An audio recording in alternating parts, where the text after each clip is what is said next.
Desde la ciudad capital, Línea Directa con Andrea Zarralde. Hola, ¿qué tal? Bienvenidos a Línea Directa. Les saluda con el gusto de siempre, Andrea Zarralde. La pandemia COVID-19 está dejando a su paso enfermedad, muerte y una crisis económica y de salud mental sin precedentes. Lo más triste es que la comunidad hispana ha sido seriamente afectada de una manera desproporcional comparada con otros grupos étnicos y raciales. Muchos perdieron sus empleos y ahora luchan por no ser desalojados de sus hogares. Para hablar acerca de las opciones que tienen nuestras familias para no perder sus hogares, hoy en Línea Directa vamos a hablar con Evelyn Urrutia. Ella es directora ejecutiva de la organización Inquilinos y Trabajadores Unidos, y también nos acompaña Anabel Martínez, directora de vivienda de la organización comunitaria Carecen. Bienvenidas a Línea Directa. Evelyn, comencemos contigo. Desde el inicio de la crisis, la organización Inquilinos y Trabajadores Unidos se ha preocupado por proteger y velar las familias más afectadas. Muchos se han visto en la difícil situación de tener que salir de sus hogares porque no han podido pagar el alquiler, pero otros han podido permanecer en sus viviendas gracias al apoyo que les han ofrecido ustedes. Por favor, háblanos de cuáles son las opciones que tienen las personas que están en peligro en este momento de perder sus hogares. Entendemos que el estado de Virginia, por ejemplo, ya no ofrece fondos, pero los condados tienen sus propios programas de ayuda. Así que, ¿qué les aconsejas tú a ellos, a las familias que están atravesando esta situación para evitar ser desalojados? Claro que sí. Creo que lo más importante es que busquen la ayuda necesaria por medio de las organizaciones, por medio de los gobiernos locales. Justamente el condado de Fairfax todavía cuenta con fondos federales para ayudar a las familias. Ese programa sigue abierto. Todas las familias que viven en el condado de Fairfax pueden aplicar. Si viven en la ciudad de Alexandria o en Arlington, usualmente esos condados también tienen fondos locales para poder ayudar. Tal vez no en la misma capacidad que estábamos viendo las ayudas a nivel estatal, pero sí existen las ayudas. Lo más importante es que las familias se informen y que busquen la ayuda necesaria, la información necesaria y que tomen ventaja de esas oportunidades. Anabel, lo mismo desde la organización Carecen que tú representas. Ustedes han sido un sólido bastón en este proceso y han ayudado a cientos de hogares durante la crisis. ¿Cuáles son los derechos básicos del inquilino ahora que posiblemente estamos al punto de ver desalojos masivos? Sí, aparte de su derecho de vivir en un hogar digno, en buenas condiciones, en cuestiones del desalojo, el dueño no los puede desalojar así por así. El inquilino siempre debe de pasar por una corte, ser escuchado por un juez y escuchar el veredicto de un juez. Mientras no escuche el veredicto de un juez, pues el inquilino no se tiene que salir del lugar. Ya estando en la corte, allí va a tener oportunidades el inquilino para poder buscar una solución con el dueño. Es importante que vaya a esa corte, no tenga miedo, porque eso pasa en muchos casos, tienen miedo y no quieren ir a corte. Pues el error más grande es no ir. Es importante que vayan a esa corte y ser escuchados por un juez. Y aquí en DC les ponen un abogado gratuito, así es que no va a estar solo, va a tener alguien que lo va a estar representando. Tú mencionaste algo clave, Anabel, y aquí le pregunto a Evelyn por qué está el temor. Existe este miedo. Sabemos que muchas personas pues tienen ese temor quizás también por su estatus inmigratorio. ¿Qué pueden hacer si no tienen documentos de estadía legal y les da miedo pedir ayuda? Bueno, básicamente en estos momentos, ¿verdad? Se pueden informar. Hay organizaciones sin fines de lucro que están justamente dándoles a conocer cuáles son sus derechos en cuestiones de inmigración. Pero sabemos de que la ayuda que ha llegado a las comunidades o las ayudas que dan los gobiernos locales no tienen nada que ver con el estatus migratorio de las familias, por lo cual eso es algo bueno, donde las familias tienen que estar informados que ellos sí pueden aplicar, que no corren ningún riesgo, ya que toda la ayuda que se ha dado durante esta pandemia, con ayuda de renta, por ejemplo, ha sido algo donde no les perjudica en ninguna forma a las familias independientemente de su estatus migratorio. Buscar la ayuda necesaria, informarse y básicamente, como dijo Anabel, presentarse a corte es muy importante y lo bueno es que también se les da información cuando llegan a la corte. Anabel, y también yo creo que aquí es clave decirle a nuestras familias que están enfrentando esta situación que no están solos. ¿Cuáles son esas historias personales que te cuentan las familias acerca de por qué se atrasaron con sus alquileres y de la dificultad de vivir con esta amenaza de un desalojo? Sí, la mayoría de los casos, pérdida del trabajo, que es el número uno. Y sí, muchos han regresado a sus trabajos, pero no es lo mismo, les han cortado las horas. Así es que creo que el trabajo es el problema número uno en este momento con la mayoría de nuestros clientes, de lo que venimos escuchando. Y hay opciones. Aquí es clave recalcar que en esta situación estamos muchos, la pandemia sigue entre nosotros, es un virus que no se ha ido, que sigue infectando a miles de personas y que obviamente esto nos impide trabajar. Por eso, pues de ahí se desata esta situación. Evelyn, ¿cómo manejan situaciones en donde un arrendatario está amenazando al inquilino, le está diciendo a una familia que los van a dejar en la calle, por ejemplo? Lo estamos básicamente educando a la comunidad, educando a las familias. Es un proceso. Anabel habla un poco sobre ese proceso, ¿verdad? Viene por etapas. Primero es una carta, después si le llega carta de corte, que se presenten a la corte, que es muy importante. Entonces estamos viendo justamente de que es muy importante que las familias entiendan de que todo es un proceso, que una carta de amenaza de un arrendatario no es lo suficiente para que ellos abandonen su apartamento, su vivienda, y que no salgan rápidamente. Que pasen el proceso es muy importante. Quiero cerrar este segmento preguntándole a las dos qué están haciendo desde sus organizaciones para ayudar a nuestras familias en términos de vivienda. Anabel. Sí, nosotros seguimos ayudando antes y ahora desde que comenzó el inicio de la pandemia y seguimos ayudando. Al principio con el programa de Stay DC, muchas familias se beneficiaron. Gracias a eso, pues muchos han evitado ser desalojados. Y seguimos ayudando con el programa que se llama IRAP aquí en DC, que es el programa de emergencia de renta. Tiene sus requisitos para poder aplicar, ¿verdad? Pero ahí está la ayuda y todos los recursos que tiene DC. ¿Y ustedes? Y aparte de esto, tenemos pues alianzas con otras organizaciones para otros recursos que se necesiten. Si el problema es que no tiene trabajo, entonces tenemos alianzas con Caridades Católicas para que si ellos le puedan conseguir un trabajo, si el problema es el trabajo. O si el problema es que está desempleado y quiere aplicar para el desempleo, también le estamos ayudando en eso. Y alianzas con abogados para que los puedan representar también. Y ustedes, Evelyn, desde Inquilinos y Trabajadores Unidos, ¿cuál ha sido esta labor? Claro que sí. Antes, durante y justamente en estos momentos estamos tratando de ayudarles personalmente a las familias a llenar sus aplicaciones, las que vienen en el condado de Fairfax, más que todo en el sur de Fairfax. Nosotros estamos focalizados, tocando puertas, hablando con las familias, si están atrasados, hablando con los arrendatarios, tratando de ayudar a las familias a que apliquen para ese programa que existe de ayuda de renta. En el resto del norte de Virginia, más que todo en el área de Alexandria y el área de Prince William, estamos tratando de conectar a las familias con los recursos que existen y también conectándoles con la ayuda legal que existe. Entonces, estamos tratando de ayudar lo más que podemos. Lo más importante es que las familias también sean proactivas y busquen a las organizaciones como las nuestras y se informen para que puedan tener esos beneficios que existen en estos momentos. Y ahora le damos paso a nuestra corresponsal Silvana Quiroz con más de este tema sobre desalojos en la comunidad latina. ¿Cómo está, mami? Bien, mami, ¿y usted? Una videollamada los fines de semana es lo que une a Karen y su madre.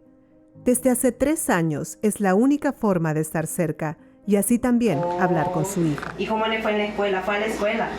Yo soy el sustento de mi casa allá en Honduras, de mi mamá, de mi abuela, de mi otra hija que está allá porque tengo 2 hijos con el que me vine y la otra no me la pude traer. Llegar aquí no fue fácil y los retos no terminarían, ya que lo peor aún estaba por venir. El 2020, cuando Karen se había estabilizado con un trabajo y un lugar donde vivir con su hijo, comenzó la pandemia. Las cosas cambiaron. de un momento a otro. Fue muy fuerte porque me quedé sin trabajo. Para mí lo más difícil era la renta, porque yo decía, ¿cómo voy a pagar la renta si no trabajo? Yo trabajaba en limpieza. La comunidad hispana fue una de las minorías más impactadas por la pandemia. Karen, como tantos otros trabajadores, continuó realizando sus labores, pese a que un día comenzó a sentir dolor de garganta, fiebre y otros síntomas característicos del coronavirus. No sabía que tenía COVID, pero yo me sentía enferma y yo aún así iba a trabajar, hasta que después sentía los síntomas y me fui a hacer la prueba y salí positivo. Yo me asusté porque yo miraba que a las que les pegaba COVID, algunos no sobrevivían y yo decía, ¿y si soy una de esas? ¿Y mis hijos? ¿Mi mamá? Entonces yo me preocupé mucho. Durante el tiempo que estuvo enferma, su única fortaleza era pensar en sus hijos, su madre y su abuela. Imagínense en este país, es lo más duro que uno puede tener. Su familia se muere y saber que no los va a volver a ver. Su hijo de 12 años era el que la cuidaba. Pasé 3 semanas con el coronavirus. Mi hijo me llevaba la comidita al cuarto, así en la puerta, lo que él podía. Entonces, y a veces él entraba y me abrazaba y me decía, no mamá, yo soy inmune, yo te puedo abrazar. Y gracias a Dios a él no le dio. Gracias a Dios no. Yo le decía, hijo, no me abrace, no lo quiero contagiar. No mamá, yo soy inmune, me decía. Pensé que pues iba a enfermar mucho tiempo y yo no la iba a tener más. Yo agarraba valor y decía, yo voy a salir de esto, yo voy a salir de esto, decía yo. Después de semanas de enfermedad, sin poder trabajar, con la renta sin pagar, ella solo esperaba el momento en el que serían desalojados. Si no trabajo, ¿cómo voy a pagar mi renta? Decía yo, ¿cómo voy a pagar mi renta? Yo no quiero ir a vivir a no sé dónde con mi hijo, decía yo. Pensaba más en él porque decía, si yo estuviera sola, pues en cualquier lugar podría ir. Pero mi hijo, decía yo no dormía, yo no comía pensando. Cada noche yo me acostaba y le decía, Dios, ¿cómo voy a hacer para pagar la renta? Y si no aplico, van a ser más meses, decía yo. A través de la escuela de su hijo, se enteró de un programa de la organización EduFuturo que ayudaba a familias impactadas por el COVID-19. El alivio de renta, administrado por el Departamento de Vivienda y Desarrollo de Virginia, fue realmente un alivio para las familias como Karen. Yo vi que llegó el cheque de la renta, yo me alegré, yo dije, bueno, ya con eso que me ayuden, más que suficiente. Ya ahorita que en mayo se terminaba la aplicación, lo de la ayuda, me dijo ella, le vamos a llenar los últimos que debe y así para que usted esté al día con la renta. Desde que esta madre hondureña recibió la ayuda para cubrir su renta, ha podido enfocarse en seguir avanzando y continuar forjando el camino hacia un futuro mejor para su familia. Solo pienso en mi familia y yo agarro valor para seguir cada día. Para Karen ahora no existe obstáculo que la detenga. Su objetivo es salir adelante mientras sigue cuidando a los suyos. Yo le digo a las mamás que luchen, que no se den por vencidas, que aquí hay oportunidades, solo que hay que aventarse, como dice en mi país, y a lo que salga, con la mano de Dios, todo se puede. Para Línea Directa, les informó Silvana Quiroz.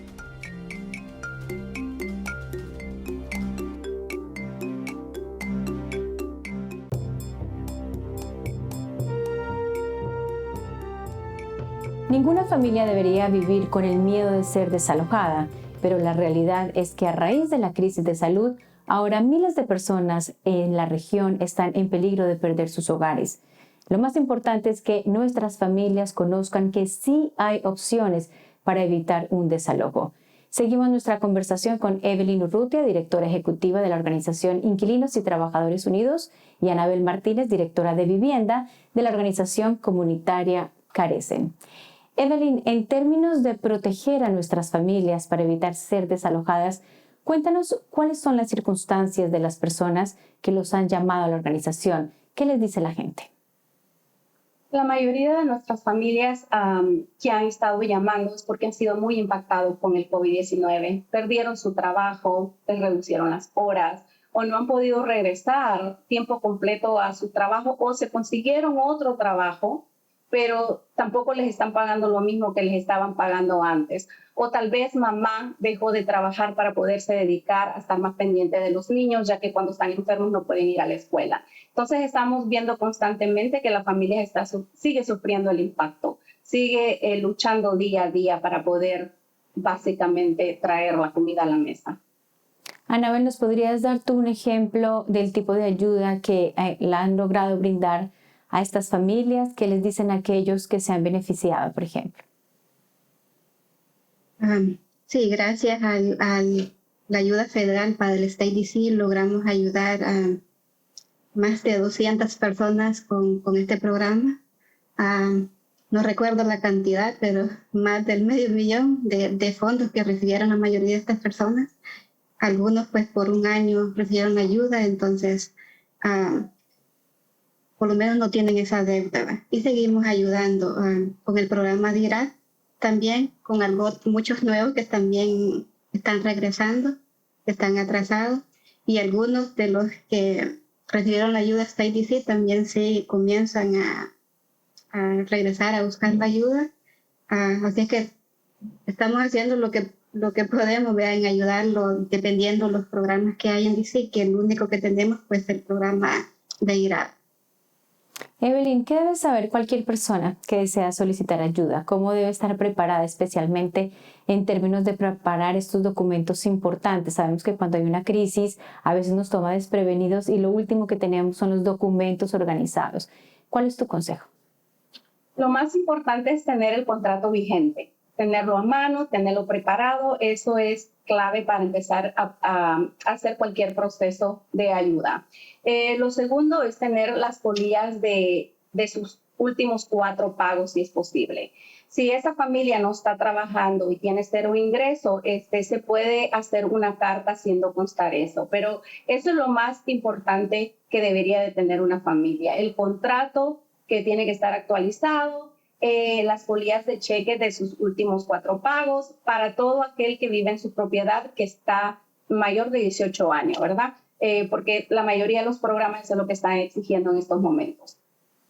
Anabel, ahora ya algunas jurisdicciones o estados ya no aceptan aplicaciones para algunos programas, como por ejemplo el de Virginia ya venció el plazo, pero sin embargo hay muchas personas, bueno, que van a querer abandonar sus apartamentos, sus hogares, sus casas. ¿Qué les aconsejas a estas personas antes de que como que entren en pánico? Pues primero, no abandonar así por así, siempre buscar una solución. Vieron de Evelyn, ¿verdad? Que está en Virginia, buscar otros recursos y para que les puedan asistir, pero no abandonar así por así. Hay muchos recursos locales que a lo mejor les pueden ayudar. No solo en Virginia, sino en Maryland, Virginia y DC, ¿verdad? Es de acuerdo, en el área sí hay opciones, es importante saber cuál es la jurisdicción y el área que nos toca cada uno y buscar cuáles son los programas disponibles. Evelyn, ¿cuál es tu recomendación para las familias en toda el área de Washington? ¿Cómo pueden obtener esta información sobre los programas de ayuda específicamente y basados en el lugar donde vivan?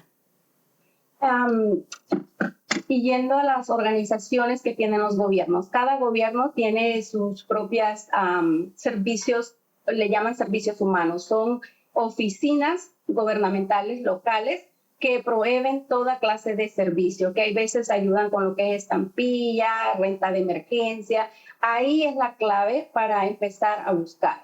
Pero si no tienen conocimiento sobre dónde están localizados o el número de teléfono, pueden contactarse con organizaciones como las nuestras. La mayoría de organizaciones, la mayoría de iglesias, estamos bien informados dónde están localizadas esas agencias para que las familias puedan tener la oportunidad de conectarse. Y con esto cerramos este segmento de Línea Directa, pero sin antes, no me quiero ir sin antes darles las gracias y despedirme de ustedes dos por la información tan valiosa. El mensaje yo creo que queda muy claro. sí hay opciones. Así hay algunos programas que el plazo ya haya vencido, de todos modos, tenemos oportunidades para no ser desalojados de nuestros hogares. Lo más importante es estar bien informados y contactarse con organizaciones comunitarias como las que ustedes representan. Muchísimas gracias por haber estado con nosotros en Línea Directa. Anabel Martínez, directora de vivienda de la organización Carecen, y también a Evelyn Urrutia, directora ejecutiva de la organización Inquilinos y Trabajadores Unidos. De verdad, un gusto haberlas tenido con nosotros en este programa de Línea Directa. Hasta la próxima. Nuevamente nuestra corresponsal Silvana Quiroz con otra historia sobre desalojos en la comunidad hispana. Como todos los sábados, Santiago llega hasta la biblioteca de Fairfax para que sus hijos aprendan temas básicos escolares.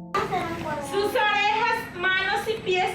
Durante la pandemia, este vecindario fue uno de los tantos afectados por el coronavirus. Fue muy difícil para mí, pero solo le pedí a Dios que me diera sabiduría qué debo hacer con los niños, porque nunca habíamos estado encerrados. Esta es una comunidad donde viven muchas familias latinas. En algunos casos comparten espacios, viviendo así varias personas en un solo departamento. Cuando se vino la pandemia fue muy difícil porque no podíamos salir para nada. Cuando muy empezó, después aquí hubo muchos enfermos.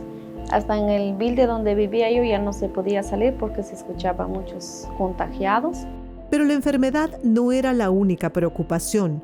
Durante la pandemia, más de 20 millones de hogares se vieron afectados por la pérdida laboral. Sin trabajo para mantener a sus familias, también sufrieron por la incertidumbre de no contar con un ingreso para cumplir con la renta. Yo me ponía a pensar todo eso de que si perdía la vivienda, a dónde nos íbamos a ir. Usted sabe que es bien difícil con niños, ¿no? Y es que los niños también sufrieron por añadidura, al ver a sus padres preocupados pensando en cómo mantener el hogar que hasta ahora les habían brindado. Para que no se estresaran muchos, a veces cantaba con ellos, se lo ponía a dibujar. Cuando iba a cocinar le digo, vámonos a hacer la comida para que se distraeran. Según varios estudios sobre la salud pública, el acceso a una vivienda digna podría ser un determinante en la salud mental. La falta de un hogar estable para vivir puede causar problemas de comportamiento en los niños. Además, está asociada con el aumento en los niveles de depresión, ansiedad y angustia en los adultos. Sufrimos porque nos costaba mucho juntar el dinero para la renta. Sí, pero lo que nos ayudó es que muchas organizaciones vinieron a regalar comida en este lugar. El apoyo colectivo jugó un papel importante en la comunidad. Sin la ayuda de organizaciones que se movilizaron para proporcionar servicios básicos, no hubiese sido posible poder conservar sus hogares. A pedirle a Dios que aunque sea un poquito, pues aunque sea que tuviéramos un poquito de trabajo, pero que ahí íbamos en la lucha, ¿no? Para poder completar lo de la renta, porque aquí sí que a uno no lo esperan. Ellos lo que quieren es la renta y no les importa cuánto tiempo ha vivido uno ahí, si ha sido responsable con la renta, si les ha pagado a tiempo, a ellos eso no les importa. Pero poco a poco, las familias comenzaban a ver la luz al final del túnel. Cuando pusieron la ley, yo sentí un alivio cuando pusieron esa ley que no nos podían desalojar, porque el miedo en la oficina donde nosotros rentamos, si pasa la fecha, que tú no pagas, ya llega tu multa de $50 o ya te sacan. Pero esa ley sí nos ayudó, que lo pusieron que no nos podían desalojar. Entonces, y así si debíamos de un mes, ellos nos esperaban para pagar el otro mes. Sí, pero sí fue muy difícil para juntar el dinero para la renta. El programa de alivio de renta fue exactamente eso, un alivio para muchos inquilinos que se vieron beneficiados con los fondos para cumplir con sus pagos mensuales. Sin embargo, ahora, después de que el programa terminó en mayo, las familias comienzan a sentir el impacto de la economía en sus hogares. Lo de la economía, pues siempre hay problemas, pero ahí vamos, luchando, ¿no? Poco a poco.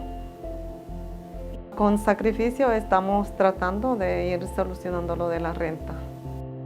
Mientras los padres aún tratan de volver a la normalidad para brindar a sus pequeños un futuro mejor, sin dificultades, ni pandemias, ni rentas que pagar, Usando figuras geométricas, los pequeños aprenden a construir un hogar. ¿Qué encontramos en la casa? Un triángulo. Un cuadrado.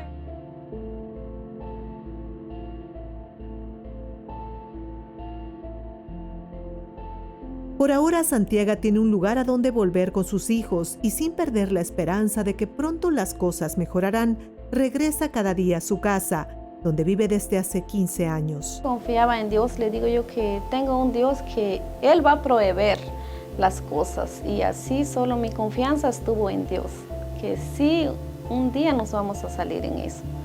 Ajá. Para Línea Directa, les informó Silvana Quirós.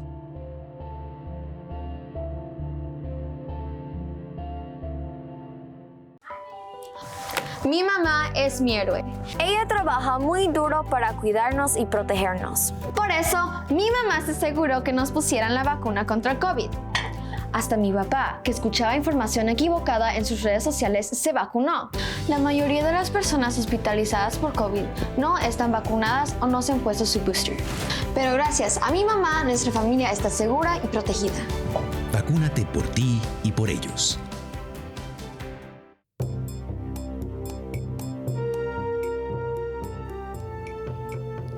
Como aprendimos en esta edición de Línea Directa, sí hay opciones para no ser desalojados de sus hogares. La crisis de salud aún está entre nosotros. Sabemos que muchos en nuestros hogares han perdido sus empleos y es una situación difícil. Pero conocimos que hay organizaciones comunitarias y hay fondos que nos pueden ayudar para poder permanecer en nuestros hogares. Estuvo con ustedes Andrea Zarralde en Línea Directa. Gracias y hasta la próxima.